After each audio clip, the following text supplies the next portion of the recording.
السلام علیکم ورحمۃ اللہ۔ جی، کون انسان ہے جو کامیاب نہیں ہونا چاہتا؟ ہر انسان جو اس دنیا میں آیا ہے وہ کامیاب ہونا چاہتا ہے۔ وہ کامیابی کیسی چاہتا ہے؟ وہ کامیابی ایسی چاہتا ہے کہ وہ دنیا میں بھی کامیاب ہو جائے، آخرت میں بھی کامیاب ہو جائے۔ سب سے پہلے ہم دنیا کی بات کرتے ہیں کہ دنیا میں کامیاب کیسے ہوا جا سکتا ہے۔ 3 کامیابی کے راز میں آپ کو بتانے لگا ہوں۔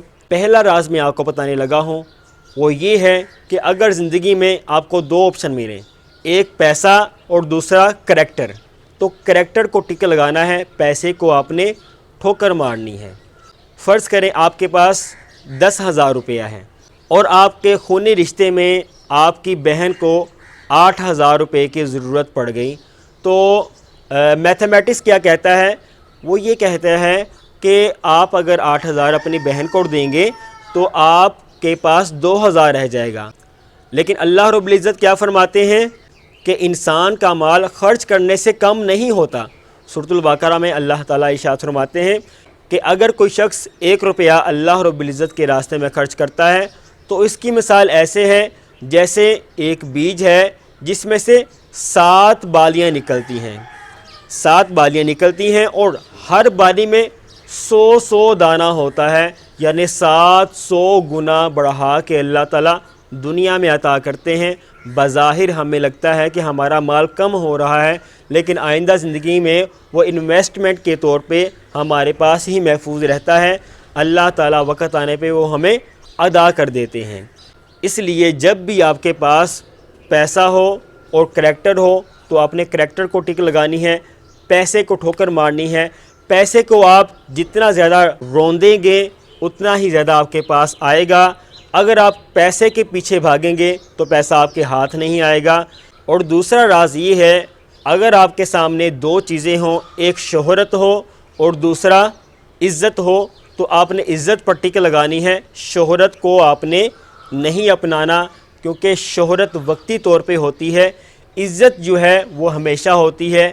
عزت بنانے میں ٹائم لگتا ہے ٹائم تھوڑا سا لگتا ہے اور لگتا ہے، لیکن کامیابی 100% ہو جاتی ہے۔ پھر جب عزت انسان کی بن جاتی ہے تو پھر کوئی انسان اس کو بے عزت نہیں کر سکتا، کیونکہ اس میں سٹرگل ہوتی ہے، اس میں ایک ردم ہوتا ہے، ایک ترتیب کے ساتھ انسان نیچے سے اوپر آتا ہے، تو پھر اس کو کوئی گرا نہیں سکتا، کیونکہ اگر انسان ڈائریکٹ اوپر جاتا ہے یا جانے کی کوشش کرتا ہے تو منہ کے بل گرتا ہے۔ اس لیے عزت دار بننا ہے، شہرت حاصل نہیں کرنی۔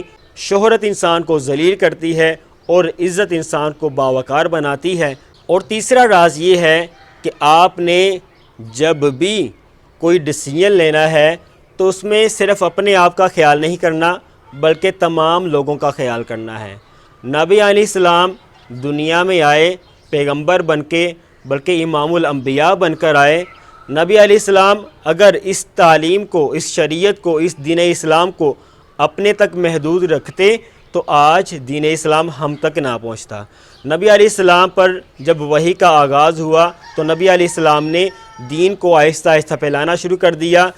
پہلے ایک صحابی مسلمان ہوئے، اس کے بعد دوسرے، پھر تیسرے، کرتے کرتے 313 صحابہ کرام جنگ بدر میں مشرکین مکہ سے لڑنے جاتے ہیں تو اللہ تعالیٰ ان کو فتح سے ہمکنار کرتا ہے۔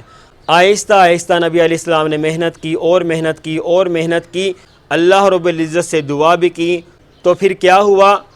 8 ہجری کو اللہ تعالیٰ کی مدد کے ساتھ 10,000 کا لشکر لے کر نبی علیہ السلام صحابہ کرام کے درمیان مدینہ سے مکہ روانہ ہوئے۔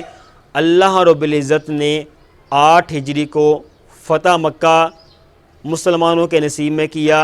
جس وقت مکہ فتح ہو گیا تو اس وقت بھی نبی علیہ السلام نے عام معافی کا اعلان کیا۔ جن لوگوں نے، کفار مکہ نے نبی علیہ السلام کو، نبی علیہ السلام کے صحابہ کرام کو بہت زیادہ اذیتیں دیں، جس وقت نبی علیہ السلام مکہ میں زندگی گزار رہے تھے، نبی علیہ السلام نے کسی سے کوئی بدلہ نہیں لیا، جس کا فائدہ کیا ہوا کہ لوگ گروہ در گروہ اسلام میں داخل ہونا شروع ہو گئے۔ جب بھی آپ نے کوئی کام شروع کرنا ہے اس میں صرف خود ہی محنت نہیں کرنی بلکہ کچھ ایسے رجال کار تیار کرنے ہیں جو کہ آپ کے معاون ہوں، وہ دین اسلام ہو، شریعت کا کام ہو یا کاروبار ہو۔